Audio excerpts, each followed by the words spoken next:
Penn State fans, we're back with our special guest, Jacob Richman of LoneStarLive, covers SMU football. Thought it would be a pretty good idea on Bob Flounders to have him on, considering Penn State's playing SMU on December 21st at Beaver Stadium. It's our second podcast. We had one where we kind of went through the season of SMU, kind of their key moments, some under the radar players. We got Jacob's thoughts on the coaching staff, the pivotal moments. He's been great. He is the guy. He is the guy. If you want to know on social media about SMU, you need to follow him on X or Twitter, depending on what you're calling it these days. You can follow him at Jacob, Jacob as in boy, capital H. Richman, it's Richman. That's who you need to follow. You got plenty of time to do it, but don't wait too long. Hopefully he'll get a surge in Penn State followers. That's the idea. And if some SMU followers want to follow me at BobbyFlow7 on Twitter, you can do that, Bob Flounders. But Jacob, let's get we're gonna ask each other some questions, trying to get to the bottom of this matchup, trying to get to maybe the players who could decide it. The line, not that the betting line means anything. I think it opened at 7.5 Penn State. I think low 53, 52 is the total. If anyone out there is gambling, and I'm sure a lot of you are, but Jacob, why don't we just start? We could start with you. You going to ask me something about Penn State? I'll be happy to share it, and I will return, sir. Yeah.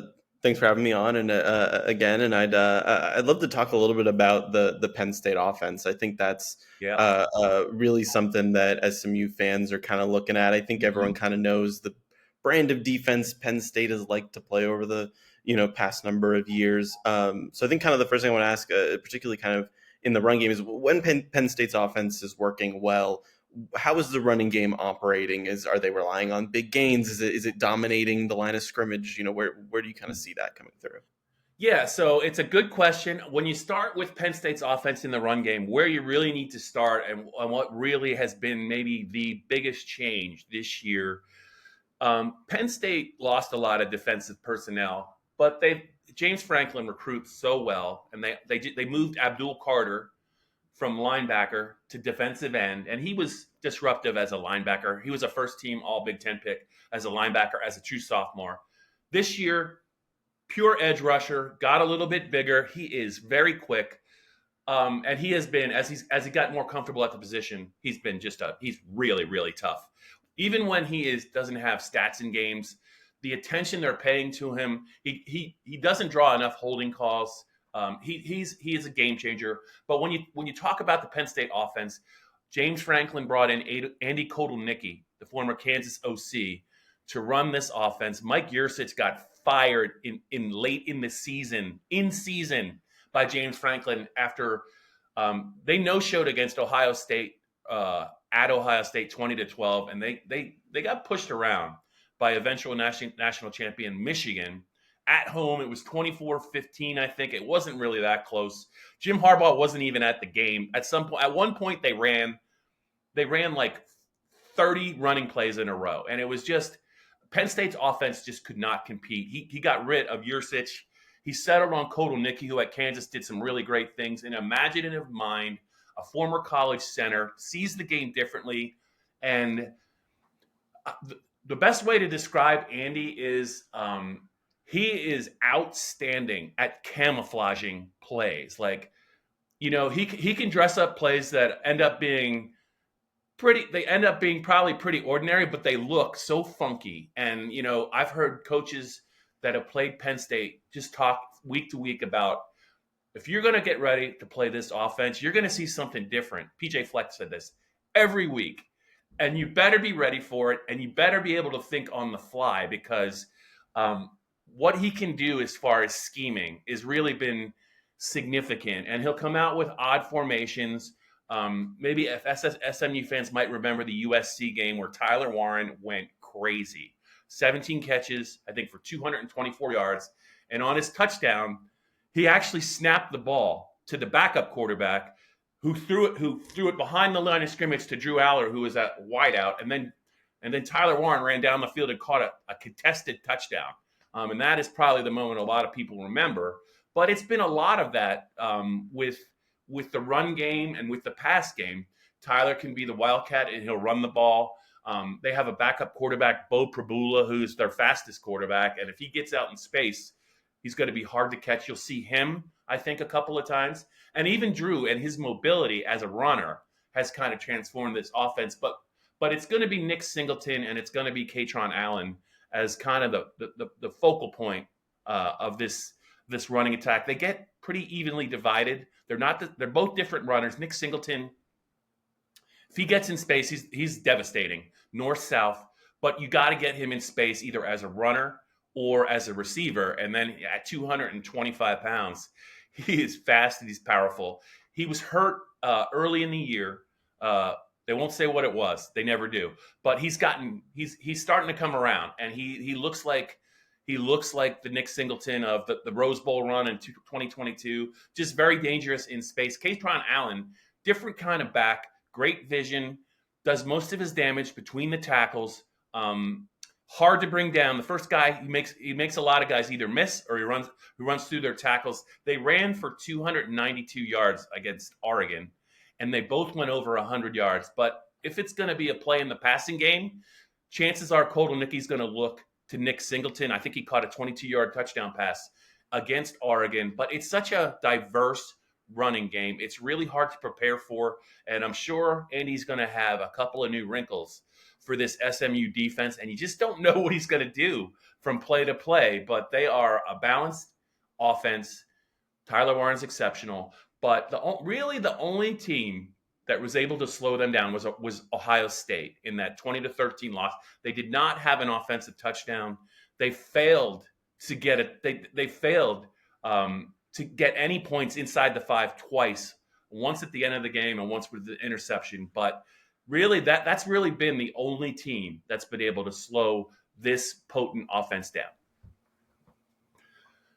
So hopefully that helped you get a little bit of insight into the running game and specifically Kotelnicki. But him coming in was a big deal. James got it right.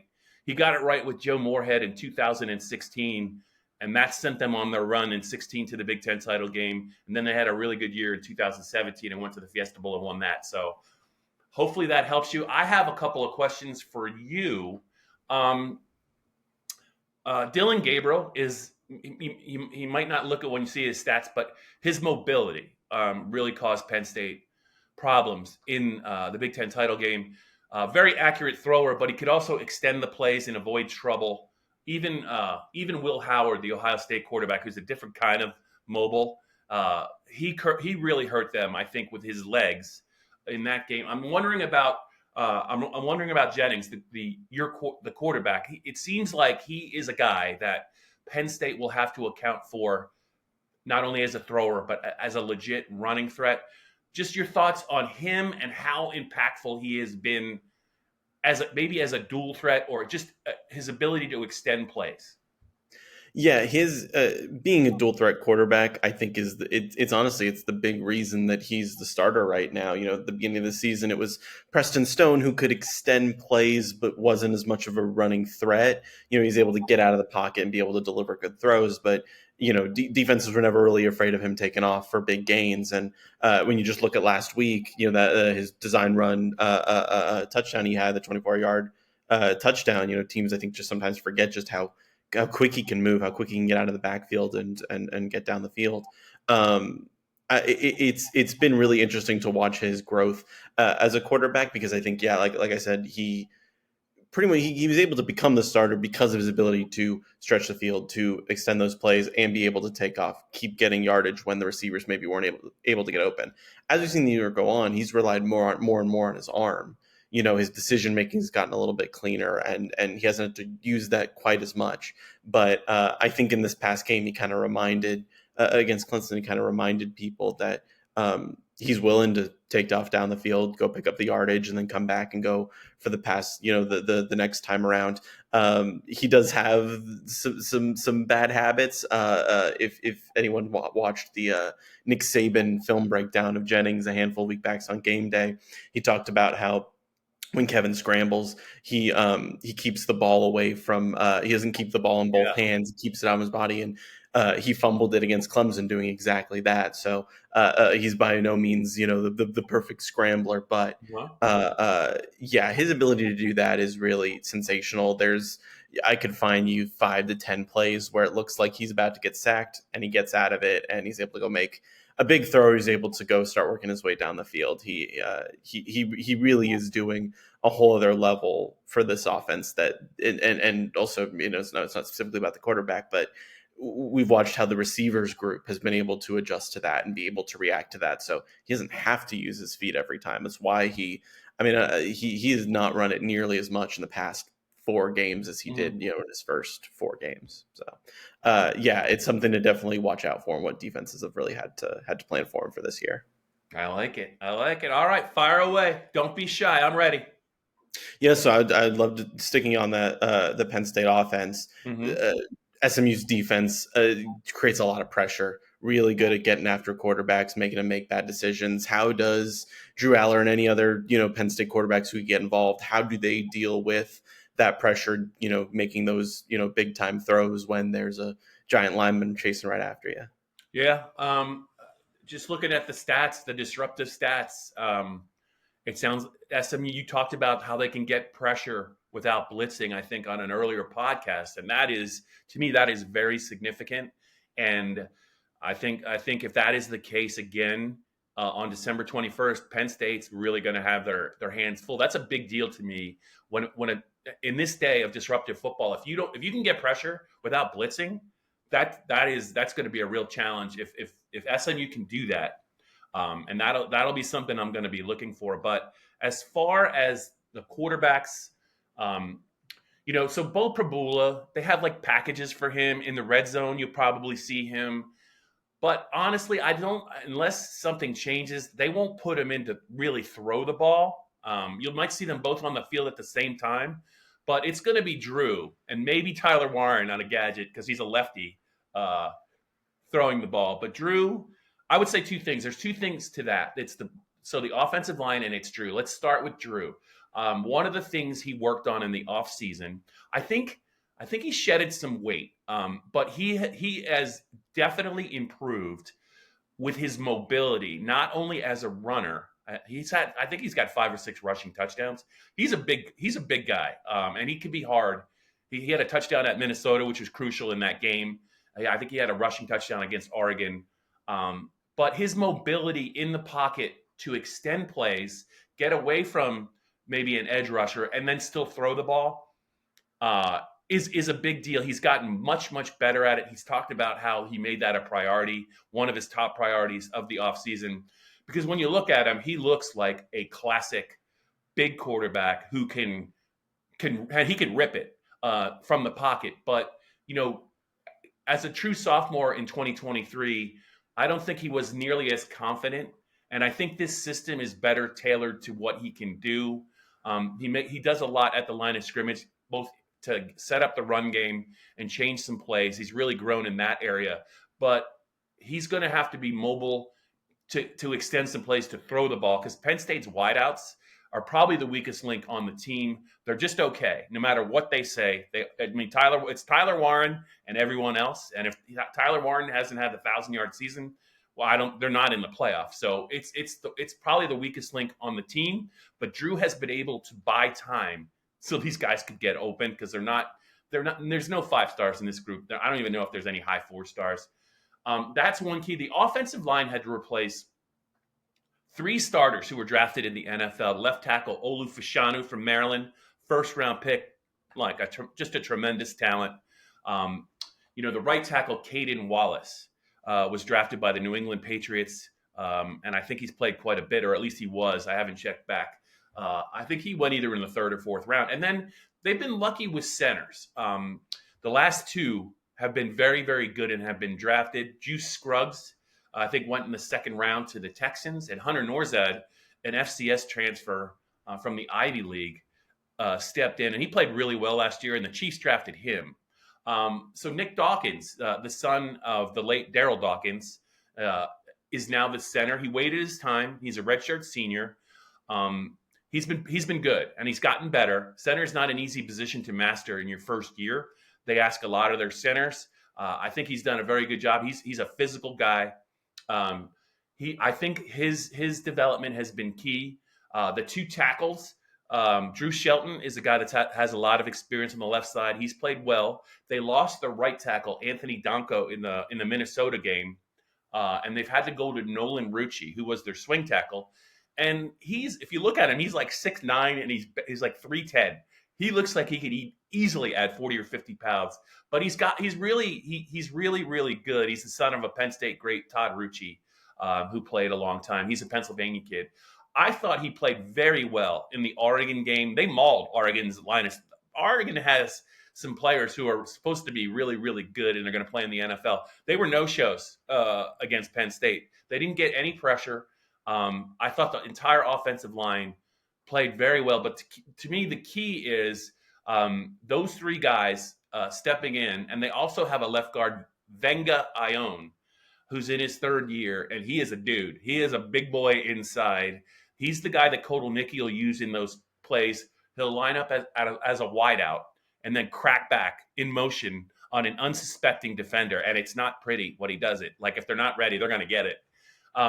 It's a versatile offensive line that I think is underrated, but how they can handle an SMU defense that statistically is disruptive is going to be one of the keys to the game.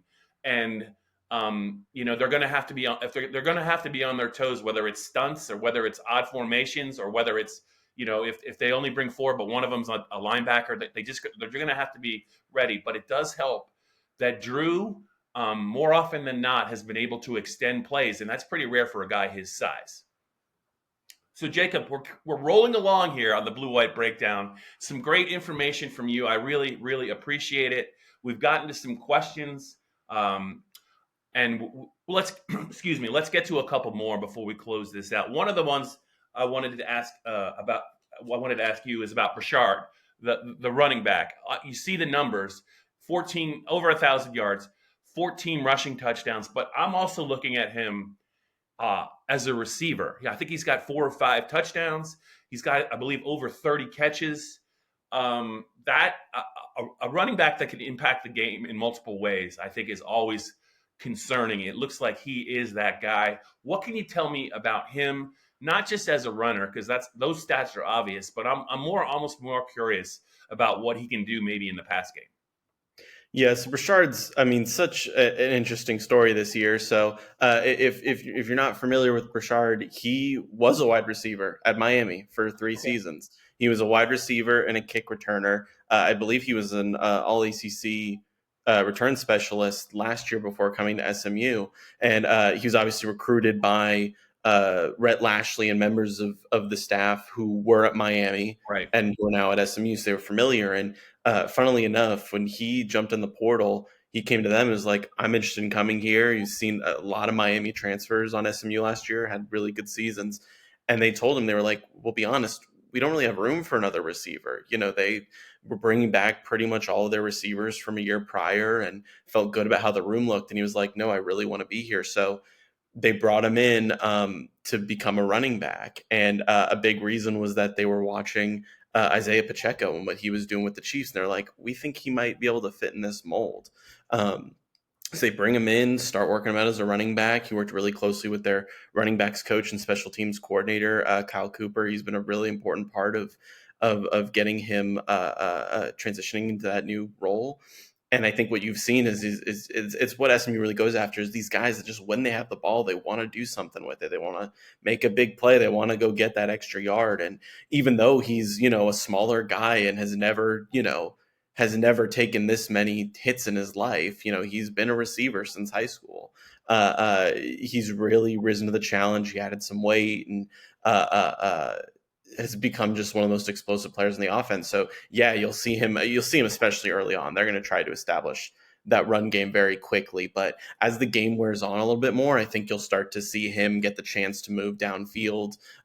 He had some key touchdowns in their last couple of weeks where He was just able. He's small. He's able to kind of elude that first level defense, and everyone gets so focused on those other weapons. Matt Hibner, their big tight end, when he starts to get into a game, he becomes someone people have to pay attention to, and some of their other receivers, Moochie Dixon, Keyshawn Smith, those guys that, if they start getting a couple catches, defenses are going to flock towards them, and they're going to forget, hey, Brashard maybe won't just come out of the backfield. He might not just be running a jet sweep. He's going to be able to move downfield and make contested catches, because that's what he did, for a handful of years in his career. He's a really unique athlete, and a lot of fun to watch. He does not, take it easy either. I think sometimes you see the coaches, when he takes a big hit, do a huge, like, oh my gosh, is he, but he's been healthy pretty much all year, nothing than a couple, nicks here and there. And, which is good for them, because they lost a couple of key running backs due to injuries earlier in the season. But, all credit to Brashard, how he's been able to muscle through and become an all-conference running back, after having never played the position before. That's pretty incredible, really. When you add that context to, like, the transition, not at this level, and to excel at this level, to show up in big games. I mean, you look at some of the opponents that they played this year, starting with the maybe the most recent one. That's impressive, and it also, I think, says a lot about the coaching staff to be able to identify people like that and get them going quickly in a new position. He's definitely a player to watch, and I will be watching. Jacob, maybe one more question each, and then I might throw you a little bit of a curveball, but I know you're ready for it. Oh, okay. Don't be worried. I do this to Johnny McGonigal and Max Ralph, who are on the Penn State beat with me all the time. I don't try and fluster them, and I always try and tee them up. But I like to be a little unorthodox, so don't be worried. You're going to be just fine. But go ahead. Great. If you don't mind, I might take a small step away from the game itself. Sure. This question, just because I think it is something that's on a lot of SMU fans' minds, and mine too. Is just what's the perception like from Penn State, not just the team, but the fans about SMU? Some fan bases and reporters that I talk to, they're like, it's great, it's cool to see a new team, making this run. And some are like, well, call us when when you've been around the power conference for a couple more years. What do you kind of gather? Do people, is SMU just popping up on people's radar right now? Yeah. So I think it's a really unique story. And I think, believe it or not, Penn State fans are obviously, they're very knowledgeable. But what I would say is, I would bet you that SMU has Penn State's full attention, and it's not the 11 wins. It's almost, they, to get off the deck against Clemson in that title game, come all the way back and push them to the limit. In a lot of ways, I think that might have the Penn State fans and the coaches and the players' attention as much as any of the wins, because that's a pretty remarkable achievement to do that in a big game, not at home, don't flinch and push a team like that, a storied program, to the limit. That is my sense of Penn State. But I will also add this. You're talking about SMU as a new kid on the block and, hey, try and win a game in the Big Ten. Well, I'll tell you what, Penn State needs to win this game. They need to win this game. His record, James Franklin's record, is not very good when it's come to the big boys. I mean, 1-10 against Ohio State. I think he's won 3 times, maybe 4 against Michigan. Whenever there's a big matchup, Penn State fans get nervous. And they have every right to be nervous, because Penn State really hasn't – I don't think Penn State's really proven anything. They need to win a game or two, I think, in this tournament.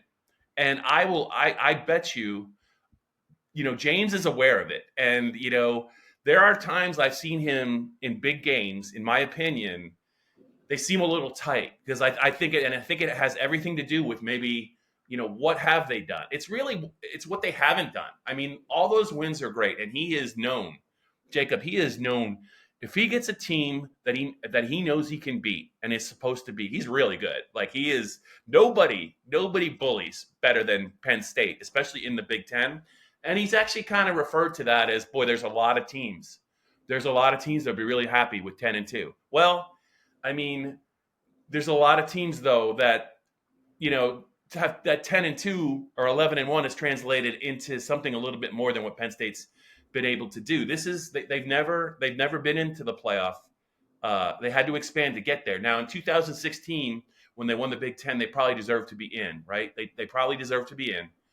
They didn't get in, but that's a long time ago, and they're bridesmaids right now in my mind. They are until they can do something. They have a very unique opportunity. The expectation is that they're going to win this game, um, and maybe even they could even be looking at Boise State. I've heard everyone say, "Oh, they've got the easiest path, baby, to win a couple of games." Man, that's a big assumption. I think it really is. I just listening to you talk about this SMU team, its talent, and its coaching staff. This is a game that I think Penn State fans are very wary about. I'm curious to see how SMU reacts to the weather and the environment. Just 110,000 people. I think it is a storyline, but the longer this game goes, Jacob, the longer this game goes where it's hanging in the balance, I think it's advantage SMU. I'm very curious to see how Penn State comes out for this game. Are they going to come out with some swagger? Are they going to come out playing aggressive? Are they going to be a little bit – because there's been some games this year where they've started slow on offense. You can't do that, I think, when you get this far. I think SMU is formidable. I think they do have the personnel and the defense to cause them problems, and I do think the Penn State fans are going to believe it when they see it, as far as winning a game at this level, because they haven't done it enough, and it's on their minds, and I know it's on James Franklin's mind. I am really actually fascinated by this matchup, and I think that what SMU did against Clemson should give Penn State's program and their fans pause. Yeah, I think it's just I think it is the most exciting first round matchup. I just, like you're kind of saying, Penn State needs the win. I think SMU is kind of playing with house money at this point, but obviously they're not going to say that because SMU wants to win this. They don't want, even though they like being considered the underdogs, they don't want to go home early. So I'm really interested to see this is really the first time they're doing something like this. Obviously Clemson was a big game last week, but I think this is very much out of their comfort zone, and how do they get comfortable? And it's going to be, I'm really excited to watch. Yeah. So Jacob, you've been great. LoneStarLive, Jacob Richman, give him a follow. He's the guy as this countdown to the game continues. He's the guy you want to follow, Penn State fans, for news about SMU. Before I let you go, Jacob, man, thank you so much for being a guest. I told you I'd throw you a little curveball. It's not what you think, but I'm not going to ask you for a prediction, but you can go first and I'll go second. How about this? You could fill in the blank. SMU wins the game if. What's the one thing that can really have them positioned to not only scare Penn State, but win the game outright? One thing maybe you're going to be looking for. I think it's going to be winning the turnover margin. I think that's something obviously it's big in football in general, but particularly for SMU, the games where they've lost or they've got very close to losing, it all comes down to who has, to them being able to keep control of the ball. That's why you saw them take that, deficit to Clemson last week. Is on those first couple drives, they gave the ball away. Kevin Jennings fumbled it away, and then there was a pick a little later, so Clemson kept getting the start on SMU's end of the field. If they can force Penn State starting in their own end a lot, they don't give a lot of 75, 80-yard touchdown drives up. This defense typically hasn't. If they do, then I think that's all the more credit, obviously to Penn State. But as far as SMU's game plan, if they can make sure that Penn State's starting back in their own end as much as possible, I think that's where you start to see what we've seen from them all year.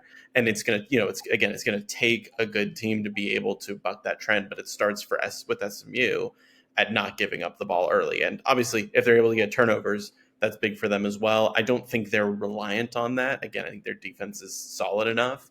But it's just making sure that they're not giving up that good field position. That is, I feel like, has been one of their biggest Achilles heels of the season. Agreed. Jacob, I'm not going to lie to you. I flirted with going with turnovers as well as the question, Penn State wins the game if Penn State, excuse me, last week, one could argue the difference in that game was Drew was intercepted twice. Now the last one, he threw a jump ball. It was an 8-point game. They needed to score and get the 2 points, and he went to a wideout, and the guy was not really open. It was almost like a 50-50 ball. It didn't work out.